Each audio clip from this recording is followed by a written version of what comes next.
இப்போ இந்த ஃப்ளட்ஸு முடிஞ்சதுக்கப்புறம் வந்து கொஞ்ச நாள் கழிச்சு வேறு ஏதோ தஞ்சாவூர்லேயோ எங்கேயோ வெளில வந்து கேரளாவோ தஞ்சாவூரோ சித்தார்த் எனக்கு கால் பண்ணார். டேய் என்னடா எல்லாம் நம்மளை அசிங்கமாக திட்டுறாங்க, ஆனால் எனக்கு புரியலடா என்ன இல்லைடா சென்னைக்கு வந்து நாயே கேரளாவுக்கு வரமாட்டியாடா அப்படி கேட்குறாங்க. இதோட கெட்ட வார்த்தைலாம் நான் சொன்னேன், நான் சோஷியல் மீடியாவில் இப்போலாம் கமெண்ட் பார்க்குறது இல்லை, நான் அவ்வளோ யூஸும் பண்ணுறதில்ல, நீ இக்னோர் பண்ணிவிடு.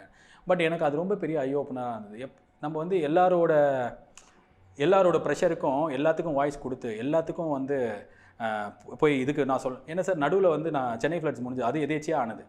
ஜல்லிக்கட்டு போராட்டம் அதுக்கு அடுத்த வருஷம் வந்தது. நான் யூஎஸ்லேருந்து வந்திருந்தேன், ஏதோ ஒரு யூஎஸில் வீட்டு ஃபேமிலியோடு போயிட்டு அன்றைக்கி வந்திருந்தேன். கிரண் பேடியோட ஒரு ஷோ அப்படி சொன்னாங்க. டாபிக் வந்து women in public life fighting bias அப்படின்றது தான். நான் வந்து சரி ஓகே அப்படின்னு சொல்லிட்டு நான் அங்கே போய் பேசும்போது கரெக்டாக ஷோ ஆரம்பிக்கிறதுக்கு 5 4 3 2 அந்த மாதிரி சொல்கிறதுக்கு லைவுக்கு போகிறதுக்கு முன்னாடி so we are changing the topic, it's cultural divide between south versus நார்த்துன்ட்டாங்க.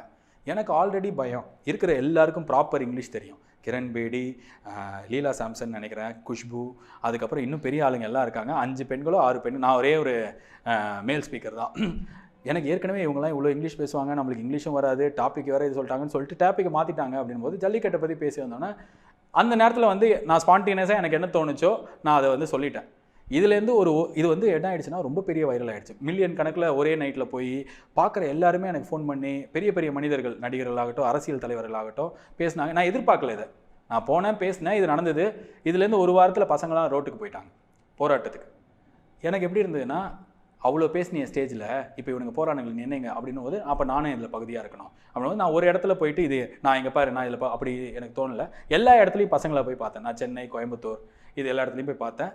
எங்கேயோ இது முடியும் போது சரியாக முடியல. அது முடிஞ்ச விதம் யாருக்குமே திருப்தியாக இல்லை. அந்த நேரத்தில் வந்து என்னால் எதுவும் பண்ணவும் முடியல. எனக்கு ரொம்ப கில்ட்டி ஆகிடுச்சு. நான் அவ்வளோ பேசினேன், பசங்களாம் அவ்வளோ பேர் அடி வாங்கினாங்க. பசங்க பண்ணும்போதே வேறு என்ன போலீஸ் இது மாதிரி பண்ணிச்சு, அவங்க அது மாதிரி பண்ணாங்க. டே ஆர்ஜே பாலாஜி நாயே நீ எங்கடா போனேன், என்னோட வீடியோ நான் அப்போ ஒரு வீடியோ போட்டேன், பைத்தியம் மாதிரி ஏதோ ப்ரெஷர் சார், ப்ரெஷர்னால் எனக்கு வயசு கம்மி, ஒரு 10 அரசியல் தலைவர் 10 சொல்கிறாங்க, இதை சொல்லுங்கள் பாலாஜி, அதை சொல்லுங்கள் 10 பெரிய நடிகர், 10 டேரக்டர், இது மாதிரி நிறைய பேர் ஆளுக்கு ஒன்று சொல்கிறாங்க. டேய் இதை பண்ணுறா, டேய் நீ அதை பண்ணுறா, இதை சொல்லு, நீ அதை சொல்லுன்னு.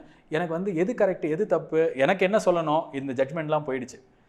ஆனால் எண்டில் வந்து இந்த மாதிரி வயலன்ஸு பசங்க மேலாம் இருக்கும்போது எனக்கு ரொம்ப கஷ்டமாயிடுச்சு. எங்கேயோ நான் ஒரு பகுதியாக ஒன்றுத்தில் இருந்தேன், அதில் என்னால் கரெக்டாக முடிக்கிறதுக்கு காரணமாக இருக்க முடியல. யாராலையுமே முடிஞ்சிருக்காது, ஏன்னா அது கையாட்டிக்காக மாறிச்சு.